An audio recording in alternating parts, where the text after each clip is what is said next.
Hôm nay chúng ta sẽ cùng học một số cái từ vựng về dụng cụ y tế. Đầu tiên là mình có từ dụng cụ y tế cái đã. Samphieret, Samphieret. Samphieret là dụng cụ. Samphieret, Samphieret. Ừ. Máy đo huyết áp, Upperco, Samphietium. Upperco này kiểu là nó là một cái dụng cụ gì đó ha. Upperco, wo là đo. Upperco, Samphietium. Upperco, Samphietium. Upperco, Samphietium. Nhiệt kế, Upperco, cộng đầu. Upperco, cộng đầu. Upperco, cộng đầu. Bơm tim, sơ rắn pra mà đòn. Sơ rắn pra mà đòn hay là pra mùi đòn á. Sơ răng pra mùi đòn. Sơ răng pra mùi đòn. Máy siêu âm, rồi lốt xâm lên ultra. Rồi lốt xâm lên ultra. Rồi lốt xâm lên ultra. Máy siêu âm.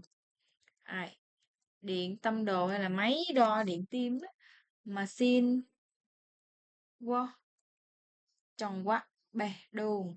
Machine wo tròn quát bè đồn. Machine wo tròn quát bè đồn. Machine wo tròn quát bè đồn. Thuốc không kê đơn. Thắm khmien với chạ bệnh chia. Thăm là thuốc. Thắm khmien với chạ bệnh chia. Thăm khmien với chạ bệnh chia. Thuốc không kê đơn. Miếng dán hạ sốt. Cao yết bất bình cho cộng đầu.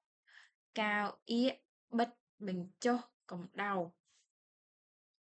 Cao yết bất bình cho cộng đầu. Ống nghe tim mạch. Upperco strap cũng được, khỏi cần pet ở phía sau ha. Upperco strap pet. Upperco strap pet. Upperco strap pet.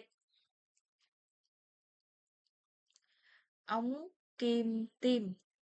Ống kim tim là sơ răng hoặc là mechol chạc năm. Thường thì người ta sẽ dùng từ mechol chạc năm ha. Mechol là cái kim. Mechol chạc năm. Sơ rắn mechol chạc năm. Cái nào cũng được hết. Rồi, trên đây là một số từ sử dụng trong y tế ha và dụng cụ y tế. Mọi người có thể dùng những từ này để mà mình hỏi bác sĩ hay là bác sĩ cần cái gì đó có thể nói chuyện với nhau ha.